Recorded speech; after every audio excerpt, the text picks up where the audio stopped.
She stood barefoot in the corner wearing old sweatpants, looking like she'd never thrown a punch in her life. But when the gym's toughest instructor decided to humiliate her in front of everyone, what she did in the next 5 seconds shattered every stereotype. Welcome to Stories of Black Lives. Before we dive into these powerful stories about respect, justice, and hope, please let us know in the comments which country you're watching from today. If you want to see more stories like this, please hit that subscribe button. And don't forget to like this video. Nobody in that gym had ever seen Quentin Hayes hesitate. He was sharp, confident, built like a tank, and had a mouth that ran even faster than his fists. 6 days a week, he ran his MMA class like a boot camp with a smile, joking, shouting, sweating, pushing people past their limits. But on that Monday evening in Richmond, Virginia, something changed. It started like any other class. The regulars had filed in, rolled out their mats, laced their gloves, and started their stretches. The beginners hovered near the back, trying not to be noticed. Quentin walked in late, sipping from his custom water bottle and calling out jokes before his shoes even hit the mat. And then he saw her. Zara Whitfield, new girl, quiet. No gear, just an old pair of sweatpants and a plain gray t-shirt with the sleeves rolled up. She stood barefoot in the corner, arms folded, watching the room like she didn't belong or like she didn't want to.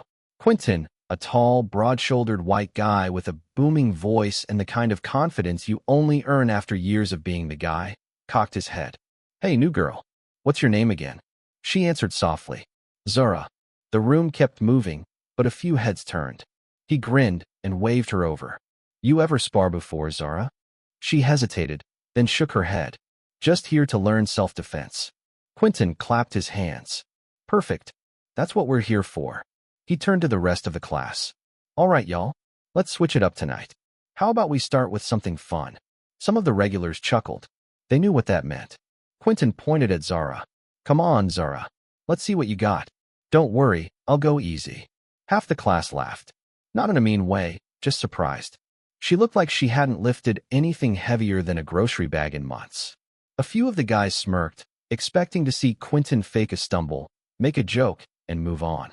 Zara stepped forward slowly, still barefoot, still calm. Her face gave nothing away. No smile, no nerves, just blank. Quentin raised his hands playfully. "We're just messing around." "All right, you don't got to hit me. Just react." She nodded. "All right," he said, grinning. "Let's start slow." He reached for her shoulder. What happened next? Nobody saw it coming. In one seamless motion, Zara shifted her weight, grabbed his wrist, pivoted at the hip, and flipped Quentin clean over her shoulder. He hit the mat with a thud so loud it made 2 people in the back stop, stretching mid-rep. For a second, no one said a word, not even Quentin. He blinked up at the ceiling, stunned. Zara stepped back, arms loose at her side, breathing steady. Still no expression, no ego, no smile, like she hadn't just floored a grown man twice her size in front of 30 witnesses. Someone in the back muttered, "Yo, what was that?" Quentin sat up, coughing. "Hold up." He stood, brushed off his shorts, and faced her again. "Okay, lucky grab. Let's try that again." Zara just nodded. This time he was more careful. He stepped in with a jab feint, testing her. She deflected his arm with the back of her forearm, slid under his left side, and locked him in a quick shoulder pin before releasing him again. It was smooth, controlled, not aggressive, but intentional. Quentin stepped back slowly. The gym went quiet. All that banter gone. Somebody finally said it. "Yo, who is she?" Zara looked around. The silence made her more uncomfortable than the fight. "I didn't mean to hurt him," she said. "You said react, so I did." Quentin held up his hand. "Nah, you didn't hurt me, but you definitely shocked me." He stepped toward her, smiling now, for real. "You know, most people flinch. You didn't flinch." She finally cracked a half smile. "That's because I've been hit before." The silence thickened. The air felt heavier. Nobody laughed this time, but just as quickly, Quentin spoke again, his tone lighter, curious now. "All right, now you really got to tell us your story." The rest of the class went on, but it wasn't the same. People were supposed to be drilling holds, practicing footwork, staying sharp. But instead, they were sneaking glances across the mat at Zara, trying to figure her out without being obvious. Even Quentin couldn't let it go. He kept glancing over at her as he circled the room, coaching others. His usual loud, animated energy had toned down. He was focused, but not in the way he normally was. It wasn't about the class anymore. It was about her. When the timer beeped at the end of class, a few regulars made their way over to her. Some with that, "Yo, what just happened?" energy. Others just trying to be friendly. One guy named Darius, big, athletic, known for being a bit of a show-off, walked up and tried to joke it off. "Okay, for real though, are you like ex-CIA or something? 'Cause that throw was not beginner level." Zara gave a tired smile. "No, nothing like that. You a black belt?" "No. You trained somewhere though, right?" She paused, then nodded slightly. "A while ago, but it's been years." Darius kept pushing. "Yeah, but like years where?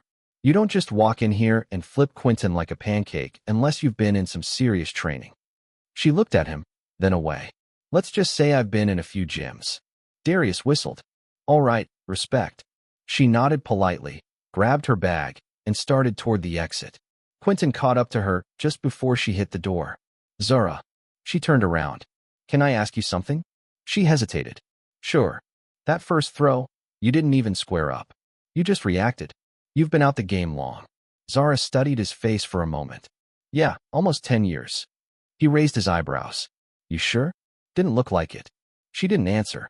He tilted his head, watching her carefully.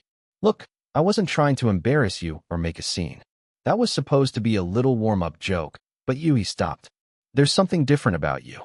Zara gave him a small shrug. "I don't like being watched." He nodded. "Fair, but listen. We got a team dinner on Wednesdays after training. Nothing serious. Just grab food, hang out, talk about bruises. You should come." She blinked. "Why?" He gave a crooked smile. "'Cause I think you got a story, and I like stories." Zara opened her mouth, then closed it. She looked away, shifting her weight on one foot like she was considering just walking off. But then she sighed. "All right, I'll think about it." Quentin smiled. "Cool. No pressure. If you show, you show." She nodded, then turned and left. Quentin watched the door swing shut behind her. Darius appeared at his side a second later. "Yo, you think she's military?" Quentin didn't answer right away. "Then maybe." Darius grinned. "You shook, coach." Quentin laughed under his breath. "Nah, I just got reminded that there's always someone in the room who knows something you don't. That's all." Darius clapped him on the back and walked away. Quentin stayed put a little longer. He wasn't rattled. He was curious. There was something behind that quiet in Zara. A heaviness, yeah, but also control. Like she wasn't just trying to learn how to fight. Like she'd had to fight and had learned how to do it better than most. But for now, all he had was a name and the look in her eyes when she said she'd been hit before. And he couldn't stop thinking about it. Wednesday night came quick. The gym had that post-class buzz. Bodies tired, gloves being unstrapped, towels snapping, sneakers squeaking on the floor. The regular crew lingered around like they always did after a hard session, joking and stretching, still sweaty from the circuit Quentin made them do twice. But he kept glancing toward the door. "She's not coming, coach," Darius said, grinning while rubbing his shoulder with an ice pack. "You scared her off." Quentin smirked. "Nah, she's not the type that scares easy." Still, when 20 minutes passed and there was no sign of her, even Quentin started to second-guess himself. Maybe he pushed too hard. Maybe she didn't want to be around people. Maybe the gym wasn't what she needed right now. And then she walked in. No fanfare, no eye contact. She just stepped through the doorway wearing jeans, a simple black hoodie, and some beat-up Converse. Her hands were in her pockets. She looked like she didn't want to talk to anybody. But Quentin noticed something. She came anyway. He walked over. "Easy. You made it." Zara nodded. "Didn't want to be rude." "You hungry?" She nodded again, slower this time. "Depends who's paying." He chuckled. "We rotate. You're new, so you're safe for now." They walked to a nearby spot just off Broad Street, a small Korean barbecue joint called Namsek. Not too loud, not too fancy, just good food and better privacy. Most of the crew piled into a long table near the back. Quentin made sure to sit across from Zara. She was quiet, listening more than she talked, which worked out because the rest of the table wouldn't shut up. Eventually, as plates started to empty and people peeled off one by one, it was just Quentin and Zara left. A slow track played over the speakers. Someone behind the counter wiped down trays. Quentin sipped from his water glass and leaned back. So, you ready to tell me where you learned to do that shoulder throw? Zara chewed a piece of grilled pork, then swallowed. It's not that deep. I think it might be. She sighed. Quentin didn't press. Finally, she spoke. I joined the army when I was 19. Signed up out of boredom mostly. Didn't really know what else to do. Quentin raised his eyebrows. Army? Yeah, basic was whatever. Then I got sent to a base in Fort Bliss for combat training. I was small, so they stuck me in with hand-to-hand instructors. I didn't mind it. I got good. Real good, Quentin muttered. Zara looked at him. That was a long time ago. He nodded. So, what happened? She looked down at her plate. Afghanistan. Her voice got smaller. They needed female search teams. Women who could go into homes and search women without causing problems. I volunteered. Quentin's brow furrowed. You saw some stuff. Zara didn't answer right away. It wasn't just what I saw. It was what I did. What I had to be. There was a pause. She didn't cry. She didn't look emotional. But her jaw was tight. I came back different, she said finally. And I didn't want to be near anything that reminded me of what I used to be good at. Quentin sat with that for a second. But you signed up for a self-defense class? Yeah, she said, because I got tired of pretending I didn't still need to know how to protect myself. He nodded slowly. That makes sense. Another long pause. You're not like the others, she said suddenly. How you figure? You don't talk to hear yourself talk. You listen. Quentin chuckled. Don't let Darius hear you say that. He thinks I never shut up. She smirked. For the first time, she looked relaxed. Just a little, like maybe it felt good to finally say it out loud, even if just a piece of it. Quentin leaned in, voice lower. You coming back next week? Zara looked him in the eye. Yeah, I think I will. But neither of them knew. Next week wouldn't just be another training session. Something was about to go down at that gym. And this time, it wasn't a joke.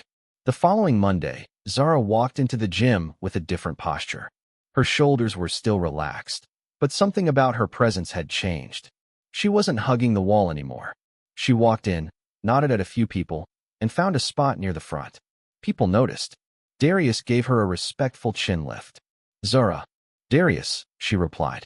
Quentin saw her from across the mat and smiled to himself. He didn't say much at first, just kept things moving like normal, running drills, calling out instructions. But he kept an eye on her, watching how easily her body moved through forms, watching how her breathing stayed even when others were huffing and losing technique. And he wasn't the only one watching. A guy named Xavier, mid-30s, new to the gym, ex-wrestler build, cocky without the charm, had been watching her since the warm-up, not admiring, more like sizing her up. During the break, he leaned over to another guy and said loud enough for Zara to hear, I don't care how good she is. The throw only worked 'cause Quentin wasn't ready. If I was on that mat, she wouldn't have landed a thing. The guy he was talking to raised his eyebrows, but didn't say anything. Zara pretended not to hear, but Quentin heard it, and he clocked the look on her face when she did. He clapped his hands to pull everyone back in. All right, new drill. Pair up and switch partners every 5 minutes. The room scrambled. Xavier didn't move. Quentin raised a brow. You good, Xavier?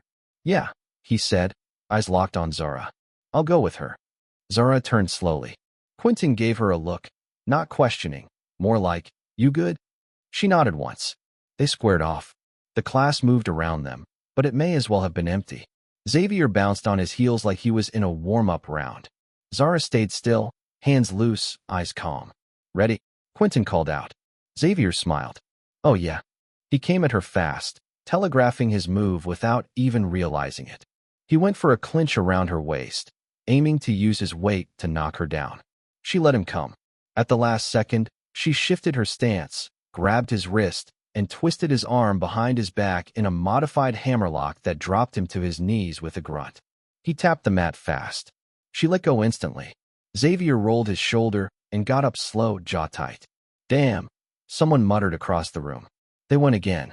This time, he got more aggressive, tried to hook her ankle and press her backward. Bad idea. She sidestepped, used his momentum, and landed him face first on the mat again. Clean, fast, effortless. He lay there longer this time. Quentin walked over, crouched, and said just loud enough for him to hear, You done now? Xavier didn't answer. Zara backed up quietly and rejoined the rotation. She didn't make a face, didn't smirk, didn't celebrate. She just kept going. But Quentin saw it. Saw the tension in her neck, the way her fist stayed closed even when she wasn't fighting. After class, most people cleared out quick. Xavier left without saying a word. Zara was wiping down her arms near the exit when Quentin approached. "You good?" She nodded. He needed that. "You mad?" She paused. "No."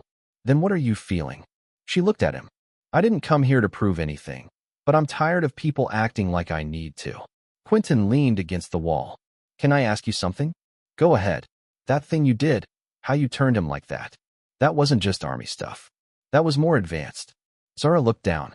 "I had a trainer after I got back." "A trainer?" "Old guy lived in Henrico. Taught Krav Maga out of his garage. No ads, no contracts, just word of mouth. He didn't care what branch you came from or what you did overseas. If you walked through his door, he trained you like you had to survive the next day." Quentin nodded slowly. "Why'd you stop?" She took a deep breath. "Because I started seeing things I didn't want to see anymore. Every time someone raised a fist, I flinched. Not outside, but inside. I got scared of what I might do if I stopped thinking." He didn't say anything right away then. "But you came back." "I did." "Why?" Zara looked around the gym. "Because I missed who I was before everything got buried, and I want her back." But what she didn't know was that the next person to test her wasn't coming at her physically. It was something deeper, something she hadn't faced in years. Friday evening brought a different kind of energy to the gym. The crowd was younger, louder, more cardio, less technique. Quentin usually let his assistant coach handle the Friday class, but this time he stuck around. He had a feeling. Zara showed up early. She didn't speak to anyone, just wrapped her wrists, grabbed a towel, and started warming up in the far corner. The regulars gave her space now, not out of fear, but out of respect, except for one person. Her name was Imani. Late 20s, thin build, always wore bright colors, always tried hard. She'd been coming to the gym for about 3 weeks and hadn't made much progress. Her movements were stiff, her punches slow, and her confidence practically non-existent. Tonight, she was partnered with Camden, new instructor, new ego, big guy with too much mouth and too little patience. "Come on," he barked as Imani threw a lazy jab. "You call that a punch?" She winced and tried again. Camden rolled his eyes. "You're pulling back like you're afraid of your own shadow. You think anyone's going to stop and let you hit them twice? Hit the damn mitt." Quentin's head snapped up from across the room, his eyes locked on Camden. Imani threw another punch, weak, hesitant. Camden laughed, not even trying to hide it. "This ain't yoga, sweetheart." A couple of guys snickered. Zara turned. She dropped her towel, walked across the mat without a word, and stopped next to them. Camden looked at her. "Something you need?" Zara didn't blink. "Yeah, switch with me." Camden scoffed. "She's my partner. She doesn't need a partner. She needs a coach." Quentin started walking toward them, but held back. He wanted to see how this played out. Camden squinted. "You trying to flex or something?" "No," Zara said. "You're embarrassing her and yourself." The room was getting quieter. Imani looked down at her shoes, clearly wishing she could disappear. Zara turned to her gently. "You nervous?" Imani nodded, almost ashamed. "Good," Zara said. "That means you care." Camden let out a laugh. "Come on." Zara ignored him. "Let me show you something." Imani handed her the mitts. Zara slipped them on and stepped back. "Throw it like you mean it. Don't think about your shoulders. Don't think about your hips. Just breathe in and let it go." Imani nodded slowly through a jab. Zara adjusted her stance again. Another jab a little harder. Again. Third one. Snap. A few heads turned. "Now step in with it," Zara said, guiding her foot gently. "Trust your body." Imani did. This time the punch landed with a smack that echoed off the back wall. Camden tilted his head. Zara smiled at Imani. "See, that's what happens when you stop apologizing." Imani's face lit up just a little, but it was real. Zara handed the mitts back. "Don't let anyone talk you out of believing you belong here." Camden crossed his arms. "You done playing superhero?" Zara turned to him, calm, controlled. "No," she said. "But you might want to start acting like you remember what it's like to be the worst one in the room." He stared at her, face blank.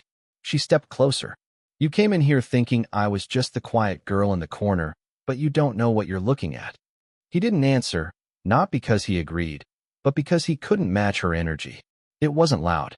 It wasn't angry. It was real, heavy with something he didn't understand. Quentin finally stepped in. "Camden," he said, voice sharp. "Grab the bag rack."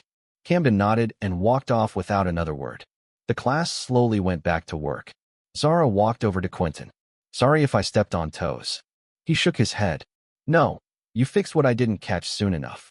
Zara looked over at Amani, who was now punching with a rhythm she hadn't had since joining. "Sometimes the fight ain't on the mat," Zara said. But just as things started to feel balanced, something from Zara's past was about to catch up to her. And this time, it wouldn't wait quietly in the shadows. It was the middle of the next week when the letter showed up. Not an email, not a phone call, a real envelope. White, creased, hand-delivered to the front desk of the gym by a courier in a gray hoodie who didn't leave a name. Quentin found it after closing, tucked under a clipboard near the attendance log. His name was written on the front, just Quentin, in neat, small handwriting. He opened it casually, half expecting it to be a gym supply invoice or maybe another sponsorship offer, but it wasn't that. Inside was a single folded sheet of paper. At the top, it read, "Whitfield, former rank, Sergeant First Class, dishonorably discharged." Quentin's breath caught. The letter didn't stop there. It listed deployment dates, incident numbers, a field report summary heavily redacted, but one line stood out printed in bold. "Engaged in unapproved use of force against civilian in Kandahar. Internal review sealed." No signature, no return address. Quentin folded the paper and stared at it for a long time. He could have ignored it, tossed it, but that wasn't who he was. If she was keeping something from him, it didn't mean she didn't deserve to be here. It just meant he needed to understand the truth. The next day, she walked in like nothing had happened. Same hoodie, same quiet, same nod at the front desk. He waited until class ended before approaching her. "Zara, got a second?" She followed him to the back room where the mats were stacked and the air smelled like leather and sweat. The door closed behind them with a soft click. Quentin held up the letter. She didn't flinch, just stared at it. "Someone left this for me," he said quietly. "Is it real?" She looked away. "Yeah. Why didn't you tell me?" Zara took a breath. "Because people stop listening after they hear the word dishonorable." He nodded slowly. "Tell me anyway." Her voice was flat. "There was a house, a teenage boy." He pulled something shiny out of his waistband. "We were told the house was cleared. I reacted. Took him down hard. Turns out it was a silver comb. He was trying to fix his hair." She looked at the floor. His head hit the corner of a table. He lived, but he never spoke again. Quentin didn't speak. "They said it was my fault, that I should have waited, that I should have assumed he was unarmed because the building was marked. But I couldn't afford to wait. Not out there." She swallowed hard. "After that, they made an example out of me. Internal review, closed ranks. No one would speak up. I wasn't special, just unlucky." She met his eyes. "I wasn't a hero. I wasn't a monster. I was just a soldier who made a call. One I can't take back." The room was quiet. Quentin folded the letter back up slow and careful like he was holding something fragile. "You still carry it," he said. "Every day." He nodded. "And now you teach people how to stay alive without becoming someone they can't live with." She didn't respond. He placed the letter down gently on a shelf. "I don't care what that paper says," he said. "You walk into this place with more discipline, more patience, and more control than half the people here." She looked up, skeptical. "You think they'd still respect me if they knew?" she asked. Quentin gave her a half smile. "They don't need to know, but they do need to see you." Zara furrowed her brow. "See what? That it's possible to carry something like that, and still show up, still train, still care." He opened the door. "You want to lead next week's class?" Her head snapped toward him. "Me? Yeah. You got something worth teaching." Zara blinked. "You sure?" "I'm sure." She didn't answer, just walked out with a new weight on her shoulders. But this time it wasn't shame. But as she stepped back onto the main mat, she had no idea that someone from that past, the one she'd buried deep, was just a few miles away and closing in fast. The gym was unusually quiet the next Wednesday. People showed up early. Word had gotten around. Zara Whitfield was leading the evening session. Not assisting, not drilling, leading. Some came out of curiosity, some came for the challenge, but most came for respect. She walked in calm, hair pulled back, eyes steady. No notes, no clipboard, just presence. Quentin nodded from the corner, arms crossed. He wasn't running this one. Tonight belonged to her. Zara stepped to the center of the mat. We're starting with breath work. A few eyebrows raised, but no one questioned it. They followed.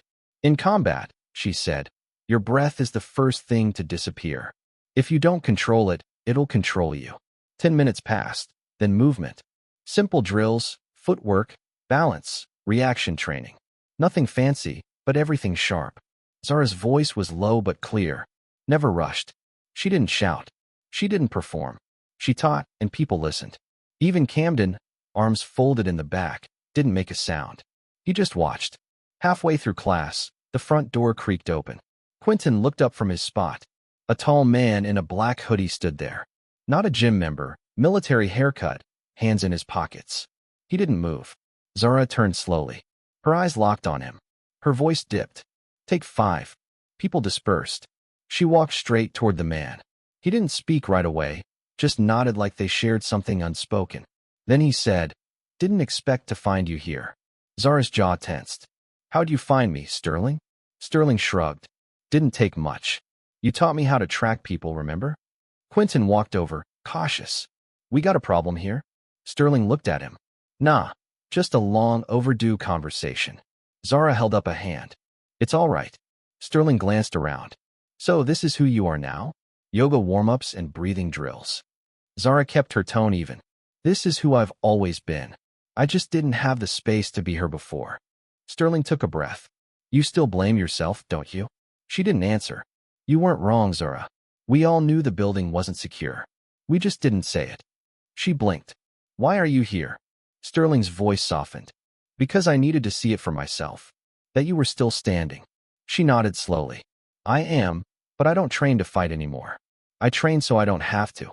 He gave a sad smile. Then you're already stronger than the rest of us. They stood in silence for a beat. Sterling reached into his pocket and pulled out a folded piece of paper. Unsealed copy of the review. Got it from a buddy who owed me. Thought you should see it. He held it out. She stared at it, but didn't take it. Thanks, she said finally. But I already know what it says. Sterling nodded once. All right. Then he turned and walked out. Zara stood there watching the door close behind him. Quentin stepped beside her. You okay? Yeah, she said. I think I am. She walked back to the center of the gym and clapped once. All right. Break's over. Everyone circled up again, focused. Something in her had shifted. They could feel it. So could she. Later, as the class packed up and the lights dimmed, Imani walked over to her. Hey, she said shyly. I wanted to say thanks for the other day and for today. She paused. You don't talk much, but you make it feel like I'm not wasting my time. Zara smiled. You're not, and neither am I. Imani looked down. I didn't think I could ever feel strong. Zara's voice was soft. You already are. You just gotta stop hiding it. Imani nodded and walked off, her shoulders just a little straighter than before. Quentin stepped beside Zara as she gathered her bag. You know, he said, for someone who didn't want to be seen, you've got a way of lighting up a room. She chuckled. Maybe I just needed a reason. He paused. So what now? Zara turned toward the door, but her voice lingered. Now, I help the next one find their reason too. Because no matter where you've been, what you've carried, or what they think they know about you, you're stronger than they think. If this story made you think of someone who's carrying something in silence, reach out. Sometimes the strongest people say the least, but need the most support. Share this story with someone who needs to remember their strength.